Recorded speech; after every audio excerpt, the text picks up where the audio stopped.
Alright, seconds, you made it. Here's your last video for Sanseneon. This is the last page, 127 to the end.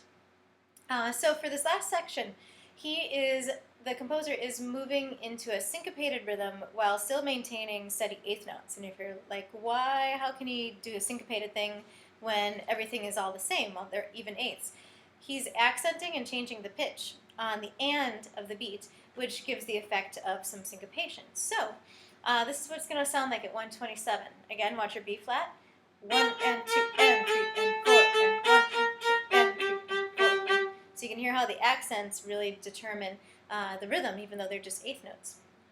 Okay, so this part shouldn't take too much work. Just again, make sure you're playing the right number of notes. Don't get lost. 1, 2, 3, change on beat 4.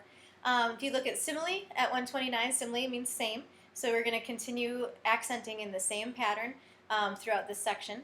135 is the same as 127. So let's just do the chunk 127 up through 134. All right, here we go. Eighth notes with accents. 1, 2, 3, and 4, and.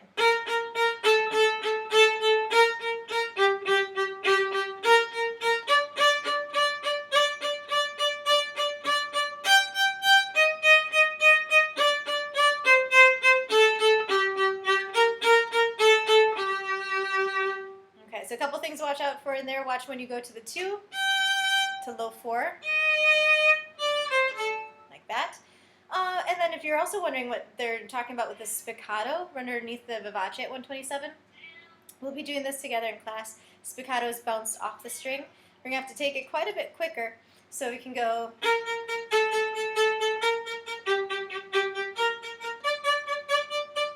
So on like that. So work on getting it quick, because this will be a very fast section, but we'll work on the bounce strokes in class together. So now the very last chunk, which looks the worst and is kind of the worst, unfortunately, but it sounds super, super cool. So 143, Allegro Grandioso. Grandioso, think grand, so think very large, very big. We're pulling back the tempo a little bit, so it's slowing down, thankfully. And the only thing that really is troublesome with this section is the bowing. So if you take a look at this, we're going to break this down and just play it on an open D to start off with, so we can figure out what the bow is doing. So if I was playing 143 just on an open D, I'm going to do a short single down bow, a long up bow, and then you notice the extra up. I need to hook again, keep going up, and then 2 more separate. Okay, so that whole measure will be going down, up, down, up. So you really have to make sure that hook bow's in there. Fight the urge. You're going to be away at the frog. You'll want to go down bow, but you have to hook another little short note in there.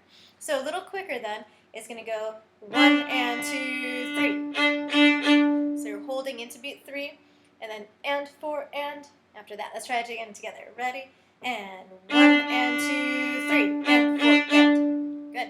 All right, then the next measure, same thing with a short single down bow, and then you just hold one long up bow for the rest of it. So 143 on an open D would just be down, up, 2, 3, 4. All right, so let's try 143 and 144 on an open D just to figure out the bowing. Here we go. 1, 2, open D. 1 and 2, 3 and 4 and down, up, 2, 3, 4. Let's do that again. Ready? And down, up, 2, 3, up, down, up, down, up, 2, 3, 4. Notice at the beginning of each measure, that single eighth, it has to go fast on a down, really fast, so then you have enough bow to do the long note up.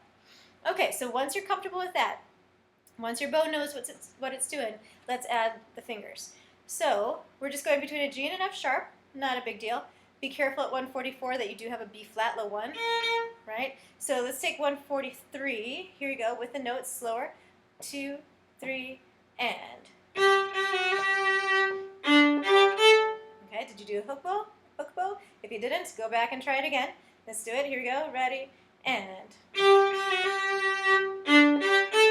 There you go. And now the next measure, just a B flat. Okay, so let's put the 2 measures together. Here's 143 and 144. Ready? And. Again, the trick is getting that first note down far enough. All right, now the next measure, 145, same bowing as 143, just the notes are a little different. We're going to go up a scale. 146 is a divisi. Play either the top or the bottom if you're inside or outside. We'll talk about that in class as well. I'm going to play the top note for now. So here's 145. Ready? And. Okay, so again, same bowing. Let's do 143 up to that point. Here's 143. 2, 3, and.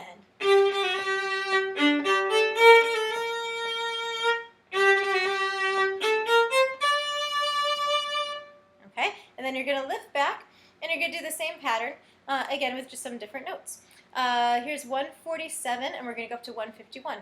Here's 147. 2, 3, and. 2,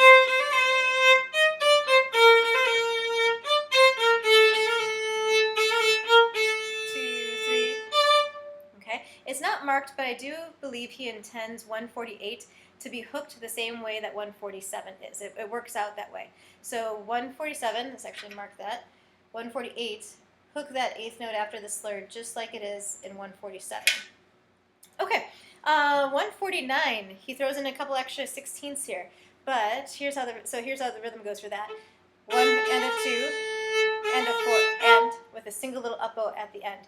1 and a 2 and a 4 and. So you tie over beat 3, so you can do the and a 4 and at the end. Let's try that. Here's 149. 2, 3, 4. 3. Okay, cool. So let's do, actually let's keep on going. 151 is the same thing as before. So here's 151, 2, 3, and. 2, 3.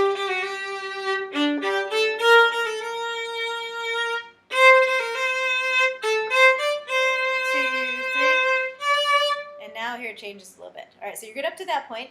Here's 155. Careful here, low 4s. Not an open E, it has to be a low 4. We're also changing the rhythm, so we're not tying over anymore. This is just a single eighth note. It's slurred like the other part was, but it's not tied anymore, so the rhythm is slightly different. So here's 155 with a low 4 E flat, 2, 3, 4.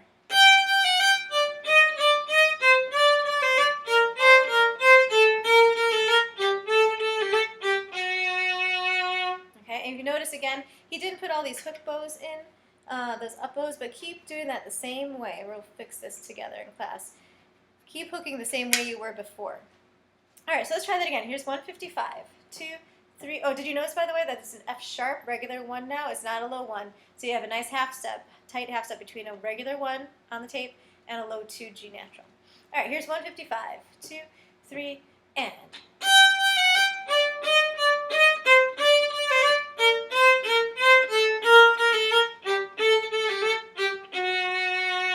And it is a lot easier if you use a fourth finger for that A in 157, so you can just go, just keep it all in the same string. Okay, so keep working on that. That's going to be a little tricky. The next section, you just F sharp, lift.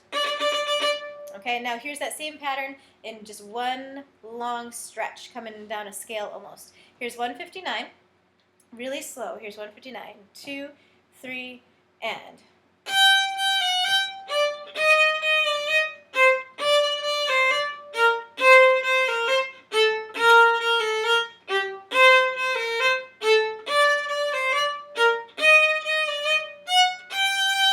Okay, so again, same rhythm, same bowing all the way through.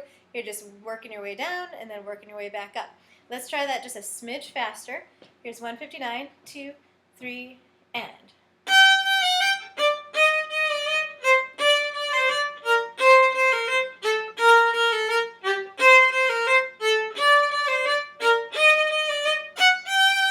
Okay, so as long as you can go down, up, up, down, up, up, you'll be okay. All right, last line, you're almost there. Eighth notes. Easy eighth notes, you're going back to a low 1 for F natural, but then watch out. The next two measures, you're flipping back and forth between a regular 1, F sharp, and the low 1, F natural. You're really working it back and forth like almost every other note. So here's 163, the last line. Ready, and. Low, low, high. And if you really want to, go ahead and play both notes at the end. You can do the double stop really easily, just a 3 with an open G. The octave, just of course make sure your 3 is in tune. All right, so again, mark as much as you need to those F sharps versus the F naturals. It really does go back and forth, but listen carefully and move your finger. Let's do 163 to the end one more time. Here we go, last line. Ready, and...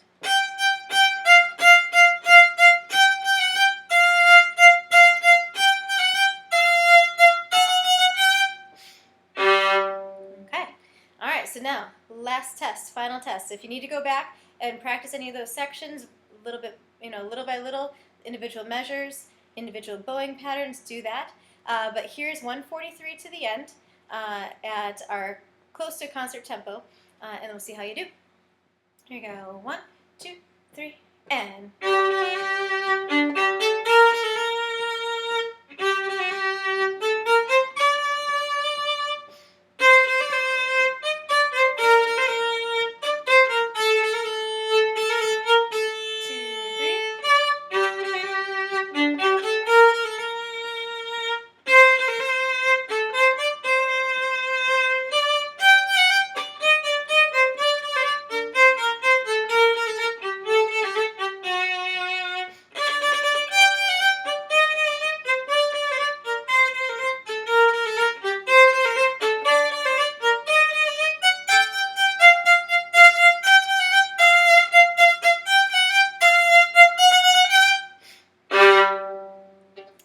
So it's going to take some work, but doesn't it sound awesome? It's such a cool, exciting section at the end, and you guys get to do a lot of it.